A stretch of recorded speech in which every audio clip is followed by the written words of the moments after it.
Friends, what if I told you that a single oil lamp placed 150 feet away from another religious structure could trigger a constitutional crisis? What if a ceremonial light meant to honor a 2000-year-old deity could make a chief minister defy the Supreme Court?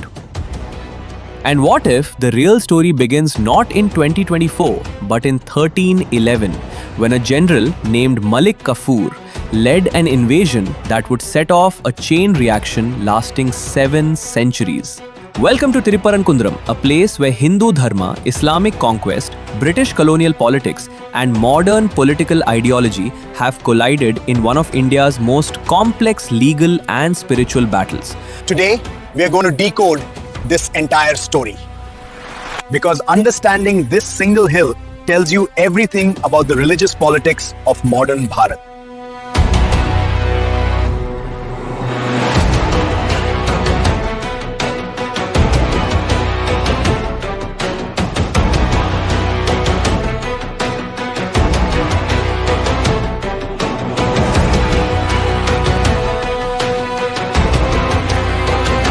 Let's go back to 1311. At this time, Bharat, what you knew as India, was fragmented. The Hindu Pandya kingdom ruled the Madurai region. They were powerful, prosperous, and revered. Then, something changed. The Delhi Sultanate, led by Alauddin Khilji, decided to expand southward, and they sent a general, an absolute military genius named Malik Kafur. This man wasn't just any general. He was ruthless, strategic, and incredibly successful. In 1311, Malik Kafur led an invasion into the Pandya kingdom. He didn't just raid, he decimated. He looted temples, wealth, jewels, and most importantly, he established Muslim rule over territories that had been Hindu for millennia. But here's where it gets interesting. The Delhi Sultanate was itself weakening. By the 1330s, the central authority in Delhi had become so fragile that a local governor, a man named Jalaluddin Ehsan Khan, looked at the weakened empire and thought, why should I serve Delhi? I'll create my own kingdom. In 1335, he declared independence. He declared himself Sultan. This was the birth of the Madurai Sultanate. For 43 years, from 1335 to 1378, this sultanate ruled. 8 different sultans came and went. And the last one? Alauddin Sikandar Shah. Remember this name, because this man's tomb will become the center of our entire story. But then, in 1378, something monumental happened. Kumara Kambana, a prince of the rising Vijayanagara Empire, led a military campaign south. He defeated Sikandar Shah in battle, ended Muslim rule in Madurai, and liberated the region. This was celebrated. Temples were reopened, Hindu worship resumed. And Kumara Kambana's wife, Queen Ganga Devi, even wrote an epic poem about this victory called the Madura Vijayam. So by 1378, Madurai was Hindu again. Free, sovereign.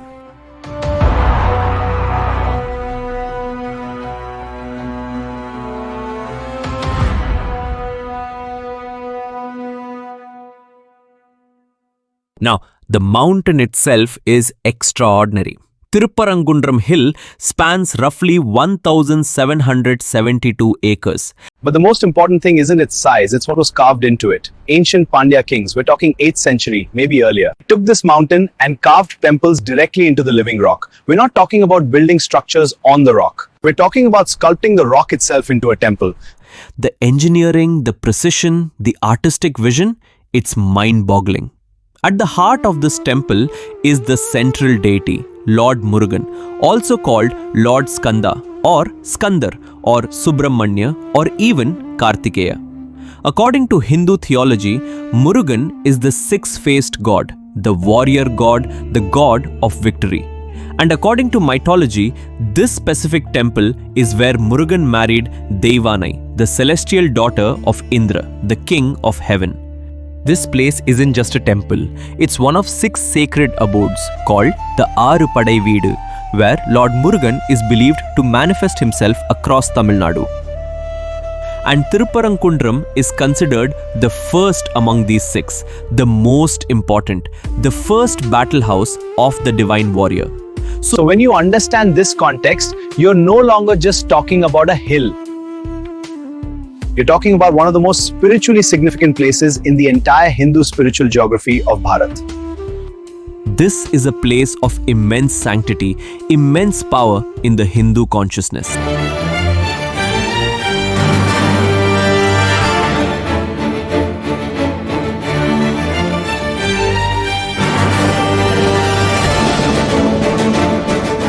Now here's where it gets complicated. When the British arrived, they did what they always did. They took inventory.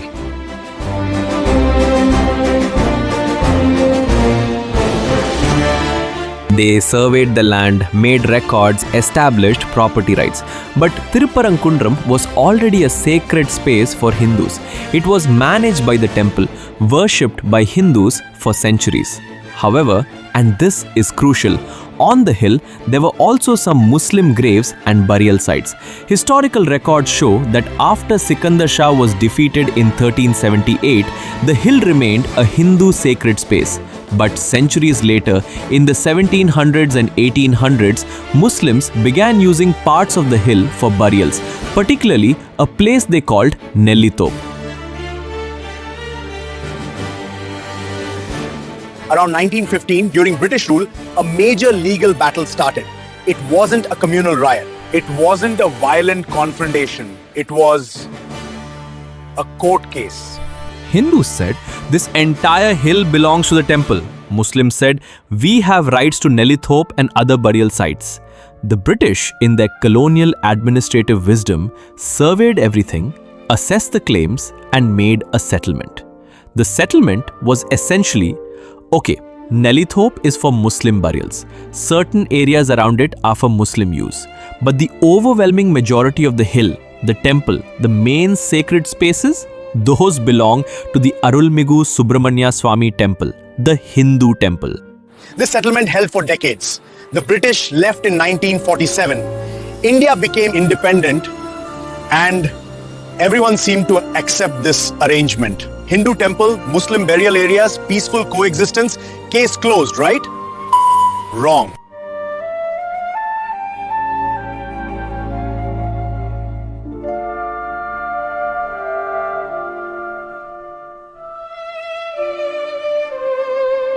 Now, let's fast forward to December 2024. A man named Rama Ravi Kumar, a devout Hindu, a devotee of Lord Murugan, approached the temple administration with a simple request. During the Kartigai Deepam festival, one of the most important Hindu celebrations, where devotees light lamps to Lord Murugan, he asked to light a traditional lamp on a stone pillar at the top of the hill. A lamp that has been lit for centuries as part of Hindu ritual. This pillar, called the Deepatun, stands about 50 meters away from where the Muslim Dargah is located. 50 meters. We're talking about the length of half a football field. The temple authority, which is called HR&CE, the Hindu Religious and Charitable Endowments Department, rejected his request. They said, no, we can't do that. It might cause religious tensions. The lamp can be lit at a different location, but not here, not on the Deepatun. Rama Ravi Kumar went to court. He filed a petition before Justice G.R. Swaminathan of the Madras High Court's Madurai bench.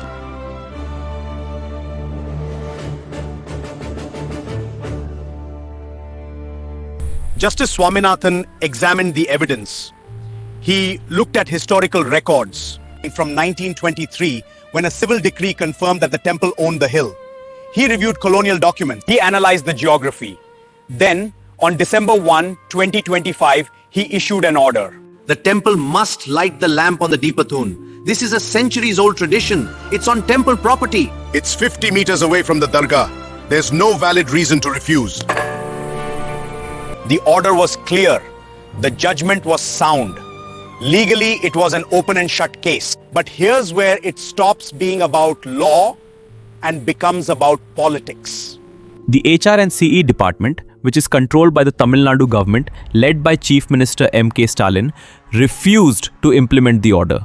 The temple authorities said, we won't light the lamp. The government said, we won't force them to light the lamp. Justice Swaminathan was shocked. He issued another order on the 3rd of December. You, the petitioner, are allowed to light the lamp yourself. I'm directing the CISF, the Central Industrial Security Force, to provide you protection to climb the hill and light the lamp.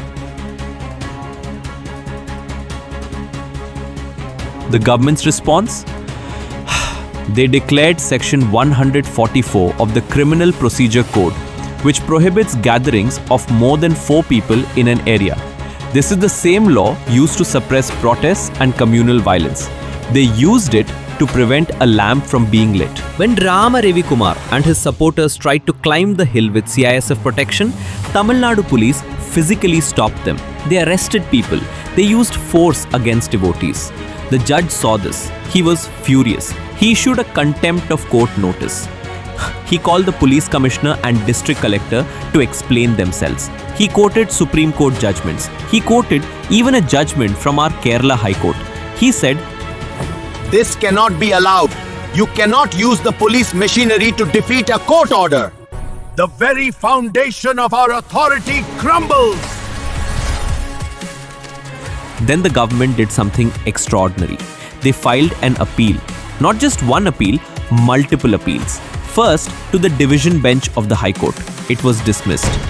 Then, they went to the Supreme Court itself. Special leave petition. They literally went to the highest court of the land to argue that a devotee should not be allowed to light a lamp on Hindu temple property that's 50 meters away from a dargah.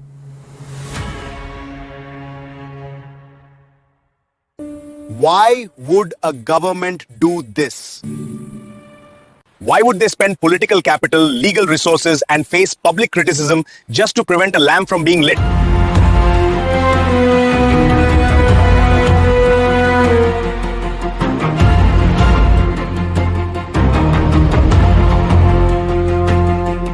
To understand why a government would do this, you need to understand the deeper ideology. The current Tamil Nadu government is led by the DMK party, the Dravida Munneta Kazhagam.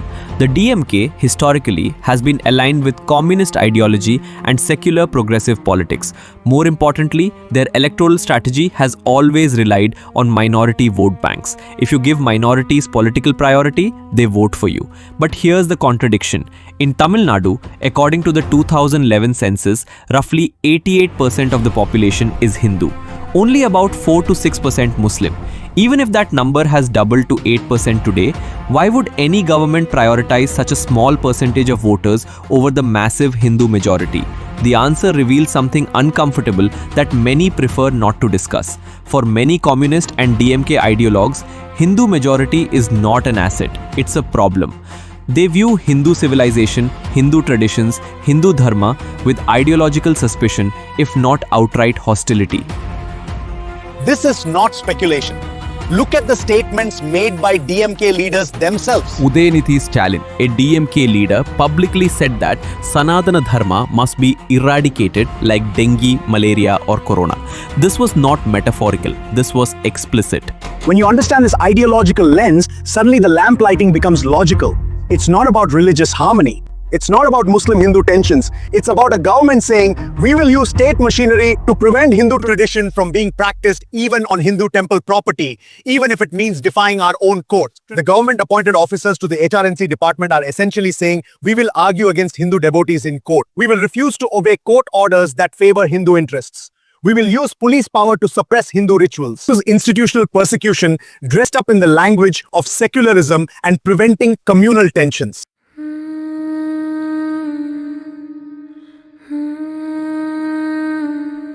And here's what's chilling. This isn't isolated. This is a pattern. In Kanyakumari, a Christian organization wanted to rename the location to exclude the Hindu deity's name. The government supported it.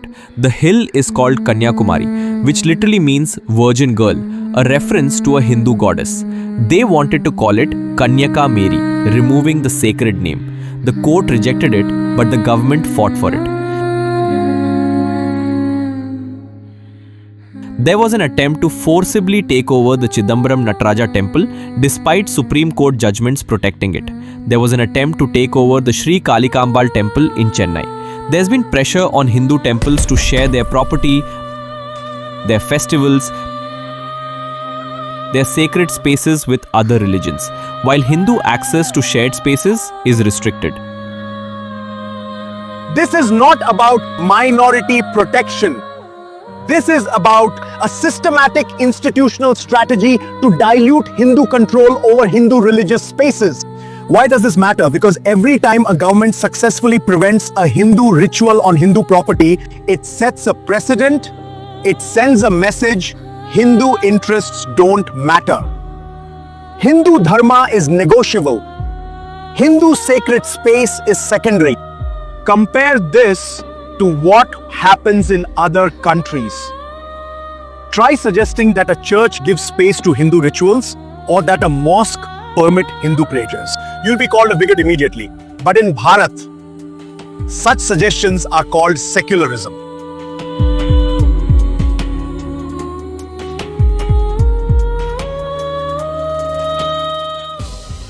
So what's really happening in Thirupparankundram? At the surface level, a government is defying court orders to prevent the lighting of a lamp. At a deeper level, a government is using institutional power to suppress Hindu religious expression. At the deepest level, it's a conflict about whether the majority Hindu population of Bharat has the same religious freedom as minorities, whether Hindu interests matter, whether Hindu Dharma deserves protection and respect. And here's the revolutionary thought: 88% of Tamil Nadu is Hindu. Yet, Hindus have to fight in court just to light a lamp on their own temple's property. Hindus have to appeal to judges. Hindus have to organize public support. This is the inverted world we live in. The majority has become minorities in their own cultural and religious spaces. Will the lamp eventually be lit? Probably. Supreme Court will likely rule in favor. But that's not the point. The point is the resistance, the contempt, the institutional hostility shown toward Hindu traditions. Every time this happens, it chips away at Hindu confidence. Every time a court has to order that a Hindu ritual be performed, it reinforces that Hindu religious freedom is not guaranteed. It's conditional on what the government decides is secular.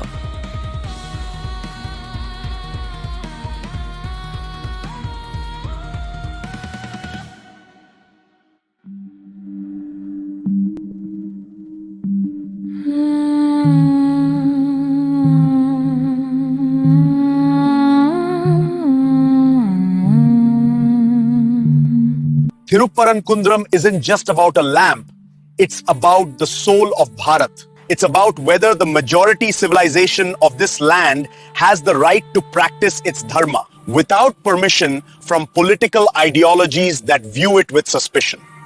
The lamp will be lit eventually, but the real victory will be when Hindus don't need to fight in courts for the right to worship on their own sacred ground. That's the story they won't tell you. That's what makes Thirupparankundram more than just another temple dispute. It's a mirror reflecting the future of Hindu civilization in modern Bharat. If you like this video and the kind of content on this channel, do support the work by liking the video, sharing it with your friends, and subscribing to the channel. Jai Shri Ram.